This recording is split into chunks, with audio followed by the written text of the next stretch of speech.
Hey everyone, and welcome. If you follow the markets, you know something big just happened. The Indian stock market took a serious tumble, and it's got a lot of people talking.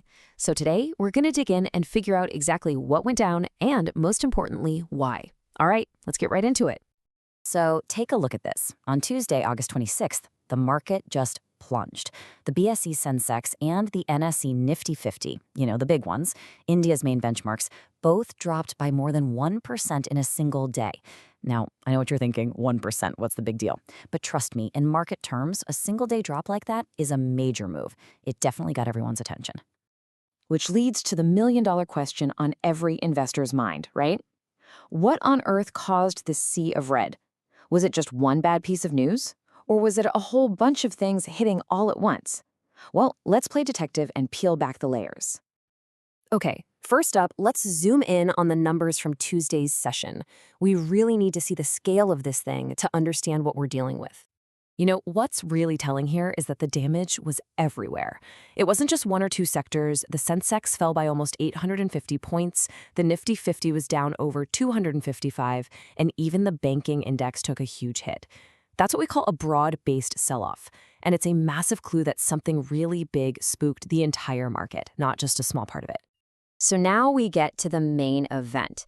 What was that big shock? What was the one thing that sent these massive ripples through the whole system? And here it is. The main culprit, the number one reason for that big drop, was news breaking about new, very heavy tariffs being slapped on Indian goods by the United States. This wasn't just some rumor. It was official.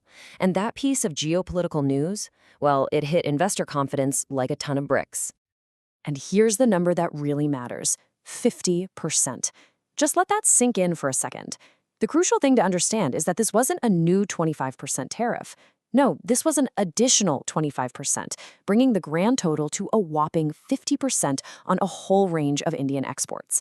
A number that huge is, well, it's pretty much impossible for the market to just shrug off.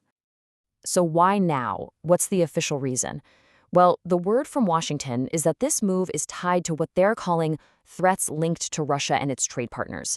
So suddenly, you've got this really complex layer of global politics driving what looks like a simple economic story. And this is a perfect illustration of the domino effect, isn't it? That one announcement didn't just hurt the exporters. It instantly sparked fears about how profitable companies could be, then fears of a bigger economic slowdown.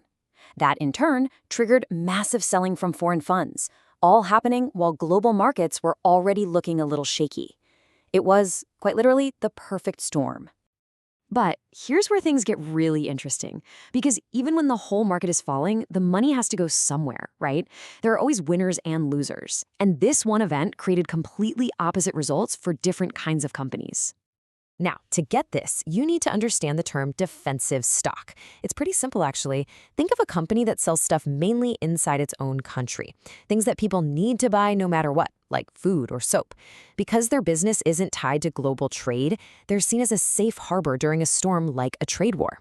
Investors run to them when things get scary.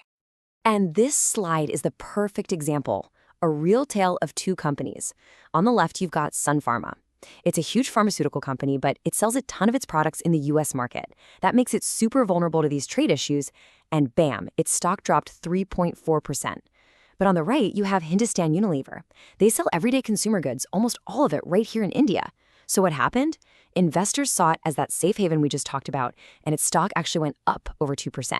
It's a brilliant real-world example of how market logic works. And yeah, it wasn't just Sun Pharma feeling the pain. This trend slammed other sectors that rely heavily on exports. Think about companies in metals like Tata Steel, or in the auto sector like Tata Motors. They all took a hit, and it just reinforces that core idea. If your business model depends on selling things overseas, you were in the danger zone. Okay, so that's the story of what just happened. But the question on everyone's mind now is, what's next? So let's shift gears and look at what to watch for when the market opens again on Thursday, especially after being closed for holiday. For all the traders out there, this is the magic number to watch. 24,700 on the Nifty 50.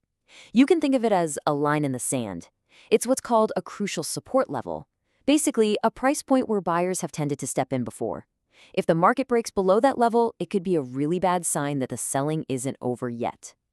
So if you want to know what the pros are going to be glued to, Here's your checklist. Number 1. Does the Nifty stay above that 24,700 line when the opening bell rings? Number 2. How did the US markets do overnight? Their mood is going to set the tone for everyone else. And 3. Are those big foreign funds still selling and pulling their money out? The answers to those 3 questions will tell us a whole lot about where the market is headed next. And that kind of brings us to our final thought for the day. What this whole episode really drives home is just how interconnected our world is now. It's crazy to think that a decision made in one country's capital can trigger a financial earthquake thousands of miles away. So I'll leave you with this to chew on. In an economy this connected, is any company anywhere truly safe from a geopolitical shockwave? Something to think about. Thanks so much for tuning in.